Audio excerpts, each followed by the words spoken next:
Is it just me, or do any of you scrape your head? I mean, look at that. Big old scrape. Moved really, really fast, right around something, and got my head. Anyways, I tried something different. Last night, I did a recording directly from my phone. I'm going to patch that in here. Uh, I'm pretty happy with the results, and I hope you like it too. God bless you. I hope you had a great Sunday. And this is another way for me to do it because I can't always get to the computer. So, anyways, God bless. Have a great day.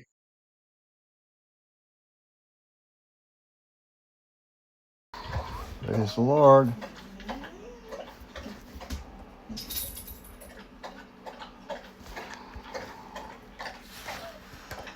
All right, Genesis 8. God remembered Noah and all the wild animals and livestock with him in the boat. He set a wind to blow across the earth, and the flood waters began to recede.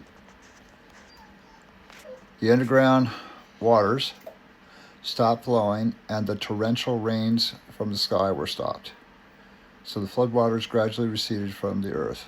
After 150 days, exactly 5 months from the time the flood began, the boat came to rest on the mountains of Ararat. 2.5 months later, as the waters continued to go down, other mountain peaks became visible. After another 40 days, Noah opened the window he had made in the boat and released a raven.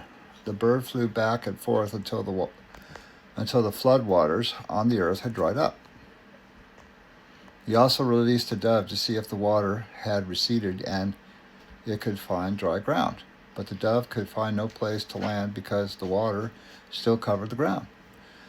So it returned to the boat, and Noah held out his hand and drew the dove back inside. After waiting another 7 days, Noah released the dove again. This time the dove returned to him in the evening with a fresh olive leaf in its beak. Olive oil. Olive leaf. Oh my God. Okay. Then Noah knew that the floodwaters were almost gone. He waited another 7 days and then released the dove again. This time it did not come back. Noah was now 601 years old. On the first day of the new year, 10.5 months after the flood began, the floodwaters had almost dried up from the earth. Noah lifted back the covering of the boat and saw that the surface of the ground was drying. 2 more months went by, and at last the earth was dry. Then God said to Noah, "Leave the boat, all of you, you and your wife and your sons and their wives. Release all the animals, the birds, the livestock, and the small animals that scurry along ground, so they can be fruitful and multiply throughout the earth." So Noah, his wife, and his sons and their wives left the boat, and all the large and small animals and birds came out of the boat, pair by pair. God's covenant with Noah. Then Noah built an altar to the Lord, and there he sacrificed as burnt offerings the animals and birds that had been approved for that purpose. And the Lord was pleased with the aroma of the sacrifice and said to himself, "I will never again curse the ground because of the human race, even though everything they think or imagine is bent toward evil from childhood. I will never again destroy all living things. As long as the earth remains, there will be planting and harvest, cold and heat, summer and winter, day and night." Then God blessed Noah and his sons and told them, "Be fruitful and multiply, fill the earth. All the animals of the earth, all the birds of the sky, all the small animals that scurry along the ground, and all the fish of the sea will look on you with fear and terror. I have placed them in your power. I have given them to you for food, just as I have given you grain and vegetables. But you must never eat any meat that still has lifeblood in it. I will require the blood of anyone who takes another person's life. If a wild animal kills a person, it must die. And anyone who murders a fellow human must die. If anyone takes a human life, that person's life will also be taken by human hands. For God made human beings in his own image. Now be fruitful and multiply, and repopulate the earth. And God told Noah and his sons, I hereby confirm my covenant with you and your descendants, and with all the animals that were on the boat with you, the birds, the livestock, and all the wild animals, every living creature on earth. Yes, I am confirming my covenant with you. Never again will floodwaters kill all living creatures. Never again will a flood destroy the earth. And God said, I am giving you a sign of my covenant with you and with all living creatures for all generations to come. I have placed my rainbow in the clouds. It is the sign of my covenant with you and with all the earth. When I send clouds over the earth, the rainbow will appear in the clouds, and I will remember my covenant with you and with all living creatures. Never again will the floodwaters destroy all life. When I see the rainbow in the clouds, I'll remember the eternal covenant between God and every living creature on earth. Then God said to Noah, yes, this rainbow is the sign of the covenant I am confirming with all my creatures on earth. The sons of Noah who came out of the boat were with their father were Shem, Ham, and Japheth. Ham is the father of Canaan. From these three sons of Noah came all the people who now populate the earth. After the flood, Noah began to cultivate the ground, and he planted a vineyard. One day he drank some wine and he had made, and he became drunk and lay naked inside his tent. Ham, the father of Canaan, saw that his father was naked and went outside and told his brothers. Then Shem and Japheth took a robe, held it over their shoulders, and backed into the tent to cover their father. As they did this, they looked the other way so they would not see him naked. When Noah woke up from his stupor, he learned what Ham, his youngest son, had done. Then he cursed Canaan, the son of Ham. May Canaan be cursed. May he be the lowest of servants to his relatives. Then Noah said, May the Lord, the God of Shem, be blessed, and may Canaan be his servant. May God expand the territory of Japheth. May Japheth share the prosperity of Shem, and may Canaan be his servant. Noah lived another 350 years after the great flood. He lived 950 years, and then he died. Chapter 10. This is the account of the families of Shem, Ham, and Japheth, three sons of Noah. Many children were born to them after the great flood. The descendants of Japheth were Gomer, Magog, Madai, Javan, Tubal, Meshech, and Tiras. Descendants of Gomer were Ashkenaz, Riphath, and Togarma. The descendants of Javan were Elishah, Tarshish, Kittim, and Rodanim. Their descendants became the seafaring peoples that spread out to various lands, each identified by his own language, clan, and national identity. The descendants of Ham were Cush, Mizram, Put, and Canaan. The descendants of Cush were Seba, Havilah, Sabath, Ramah, and Sabtika. The descendants of Ramah were Sheba and Dedan. Cush was also the ancestor of Nimrod, who was the first heroic warrior on earth. Since he was the greatest hunter in the world, his name became proverbial. People would say, this man is like Nimrod, the greatest hunter in the world. He built his kingdom in the land of Babylonia, with the cities of Babylon, Ekrik, Akkad, and Calneh. From there, he expanded his territory to Assyria, building the cities of Nineveh, Rehoboth, Calah, and Rezin, a great city located between Nineveh and Calah. Mizraim was the ancestor of Ludites, Anamites, Lehabites, Naphtalites, Pathrusites, Casluhites, and the Captorites,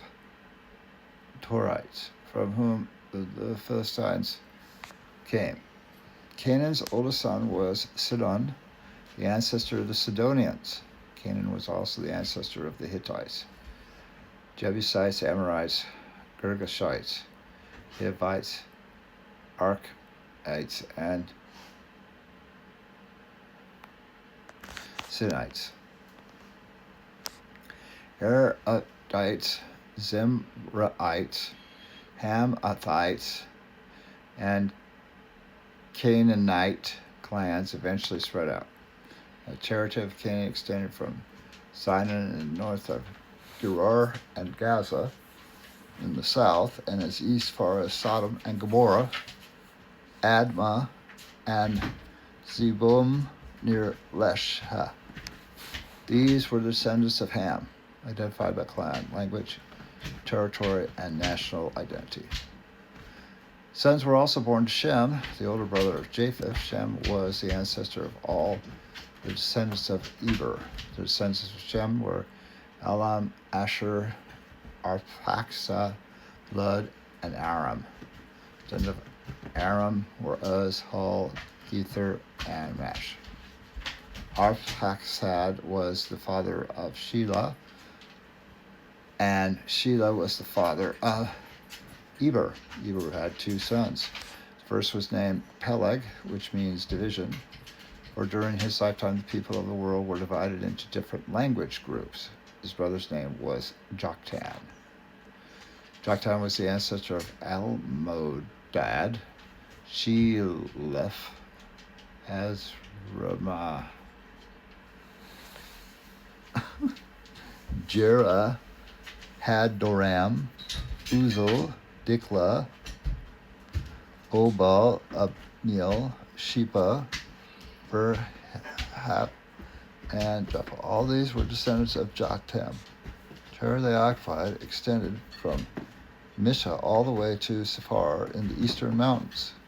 These were descendants of Shem, identified clan, language, territory, and national identity.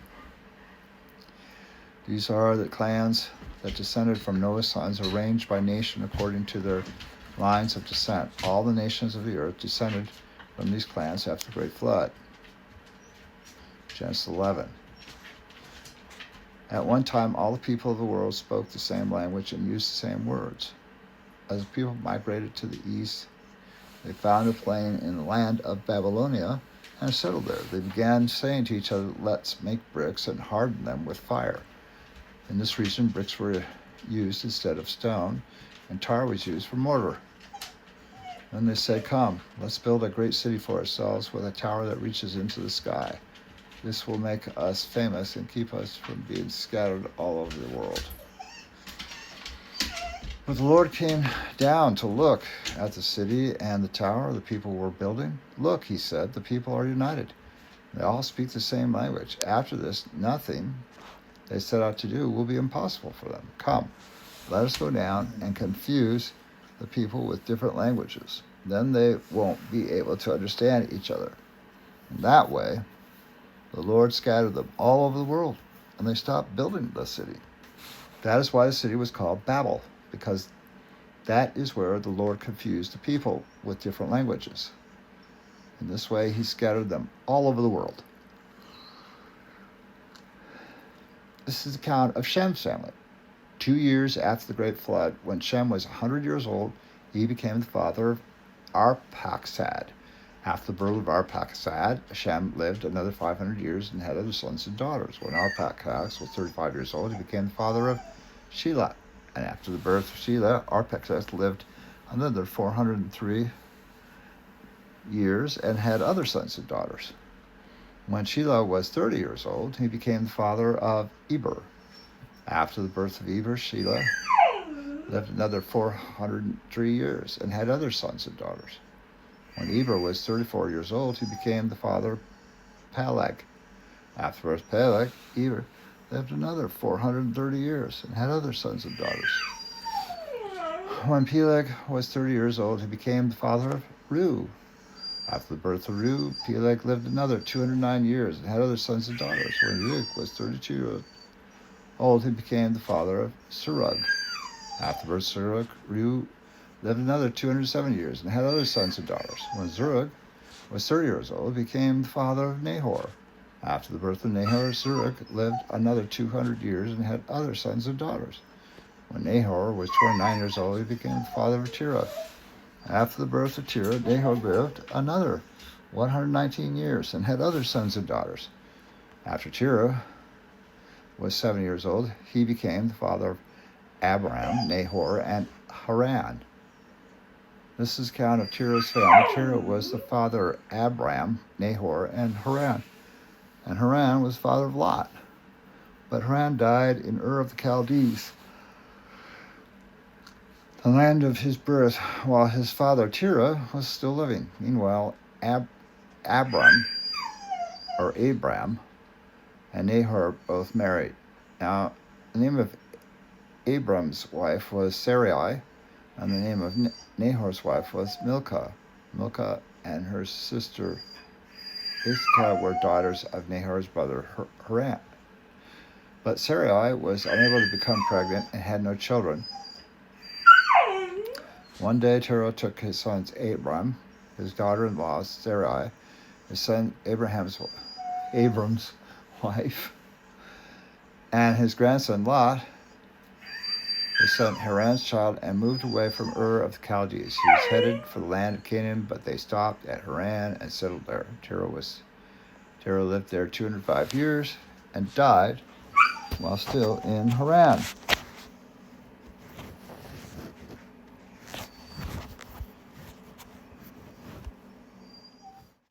Read the Bible when you're weary and blue. Why don't you read the Bible, brother? Every word is true. Take your troubles to the book of life and pray. Read the Bible every day. Joshua and David had their worries, had their troubles.